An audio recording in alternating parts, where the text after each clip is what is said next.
গ্রামের নাম বীরপল্লী।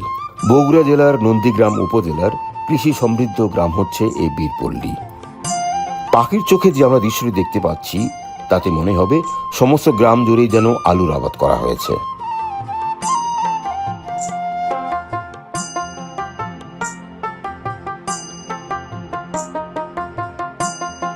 আলু তুলেই সব জমিতে চাষ করা হবে বোরো ধান।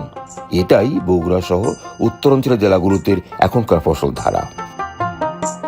আমাদের অনুষ্ঠান যখন প্রচারিত হচ্ছে সেই সময়ে বগুড়া সহ রংপুর, দিনাজপুর, জয়পুরহাট ইত্যাদি জেলার সিংহভাগ জমি থেকে আলু তোলা শেষ হয়ে যাবে। বলে রাখি, বীরপল্লী গ্রামে আমরা যখন এই প্রতিবেদন ধারণ করি সেই সময়টা ছিল মার্চ মাসের প্রথম সপ্তাহ। প্রতিবেদন শুরুতেই আপনারা একটি নতুন জাতের আলুর নাম শুনেছেন। হ্যাঁ, সেটি হচ্ছে ভ্যালেন্সিয়া।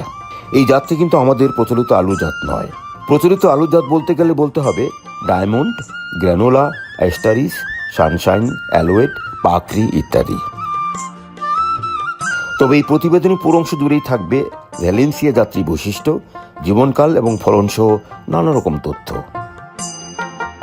মূলত ভ্যালেন্সিয়া জাতটির অরিজিন হচ্ছে নেদারল্যান্ড। জাতটি বাংলাদেশে সম্প্রসারণ ও বাজারজাতকরণের কাজটি করছে এসিআই সিডস। উল্লেখ্য, এসিআই সিডসের এরকম আরও অনেকগুলো আলু জাত রয়েছে, তবে রপ্তানি উপযোগী ইন্ডাস্ট্রিয়াল গ্রেডের ভ্যালেন্সিয়া জাতটি হচ্ছে 10ম। সাম্প্রতিক বছরে এসিআই সিড তার নিজস্ব R&Dতে এই জাতটির ফাউন্ডেশন সিড এবং প্রত্যায়িত সিড উৎপাদন করে মাঠ পর্যায়ে সম্প্রসারণ করছে। প্রতিষ্ঠানের সূত্র মতে চলতি আলু মৌসুমে রংপুর, বগুড়া, জয়পুরহাট, রাজশাহী, কুমিল্লা, চাঁদপুর ও মুন্সিগঞ্জ জেলায় প্রায় 600 হেক্টর জমিতে বাণিজ্যিকভাবে ভ্যালেন্সিয়া জাতের আলু আবাদ করা হয়েছে। সেই সঙ্গে কৃষি সম্প্রসারণ অধিদপ্তরের সহযোগিতায় এই সমস্ত জেলায় প্রায় 2 শতাধিক প্রদর্শনী প্লট স্থাপন করা হয়েছে। বগুড়ার নন্দীগ্রাম উপজেলার বীরপল্লী গ্রামের আলী হাসানের মাঠটি এর মধ্যে অন্যতম। আলী হাসান 1 দশক ধরে আলু চাষ করেন।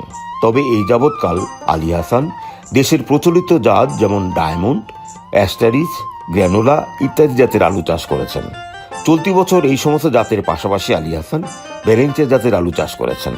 ফলন দেখে আলী হাসান ভ্যালেন্সিয়া জাতের বৈশিষ্ট্য নিয়ে বললেন, এই আলুটা আগাম জাত, এই জন্য এই আলুটা মনে করেন যে আগাম জাত, আলু ফলন হয় বেশি। আচ্ছা, আপনি বললেন যে আগাম জাত বলে তাড়াতাড়ি উঠাচ্ছেন না? তো ওই যে ডায়মন্ড বনছে পাশে, ওরা কবে উঠাবে? ওরা মনে করেন যে আরো 10-15 দিন পর উঠাবে। আর আপনি তার চেয়ে 10 দিন আগে উঠাচ্ছেন?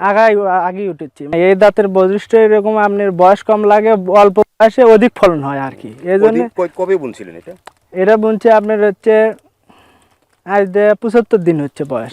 75 দিন আলু হয়ে গেছে না? হ্যাঁ, আলু বড় বড় আছে। কবে থেকে এটা শুরু করছেন ভ্যালেন্সিয়া লাগানো? এটা আমার 3 বছর হচ্ছে, এবার 3 বছর লাগানো হচ্ছে। আপনি খালি ভ্যালেন্সিয়া লাগান, অন্য লাগান না কেন? না, আমি ভ্যালেন্সিয়া লাগান কারণ লাভ পাইছেন এর মধ্যে?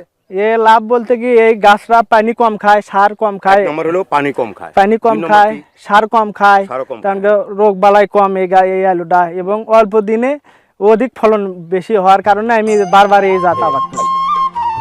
আলী হাসানের কথা এটা স্পষ্ট যে ভ্যালেন্সিয়া জাতে কিছু বৈশিষ্ট্য রয়েছে যা আমাদের প্রচলিত জাতের চেয়ে একটু ভিন্ন রকম।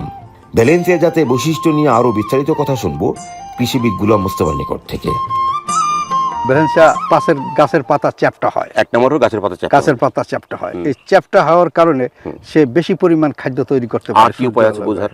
এই সূর্যালোক থেকে বেশি পরিমাণ খাদ্য তৈরি করতে পারে বিধায় এবার 55 থেকে 60 দিনের মধ্যে আলু বিক্রয় উপযোগী হয়ে যায়। আর কি বোঝার উপায় আছে যে ভ্যালেন্সিয়ার? এই ভ্যালেন্সিয়া আলুর আর বোঝার উপায় আছে, 55 থেকে 60 দিনে তো হারভেস্ট করা যায়, এবং এই আলুটা বাজারজাত করা যায় এই 55 থেকে 60 দিনে, এবং এই আলুটা একদম আপনার হলদে বর্ণের। আচ্ছা, আপনি বললেন যে পাতা অনেক চ্যাপ্টা। জি, পাতা বড় হওয়ার, যদি বড় হয় তাহলে খাদ্য বেশি নেবে, খাদ্য বেশি তৈরি করতে পারবে। বৈজ্ঞানিক ব্যাখ্যাটা কি? আপনার এটা সালোক সংশ্লেষণ প্রক্রিয়া সে বেশি পরিমাণ আপনার সংগ্রহ করতে পারে, নাইট্রোজেন সংগ্রহ করতে পারে, যাতে সহজেই সে গাছের আপনার শিরা প্রশিরায় পৌঁছেই দেয়, এবং যার ফলে তার আপনার এটার টিউবাল এইটা আপনার স্টোলনটা তাড়াতাড়ি বের হয়। এটা হলো ডায়মন্ড, দেখেন এর পাতা দেখেন আপনার চ্যাপটা কম, ছোট ছোট তুলনামূলকভাবে ছোট পাতা। এটা হলো তুলনামূলকভাবে ছোট পাতা, যার জন্য এটা আলুটা তো আপনার 60 দিনে আপনার পরিপক্ক হয় না। পাশেই তো ভ্যালেন্সিয়া, পাশেই আছে ভ্যালেন্সিয়া। একটু কম্পেয়ার যদি করি আমরা, এই যে দেখেন ভ্যালেন্সিয়া একটা পাতা দেখেন, গাছের পাতা।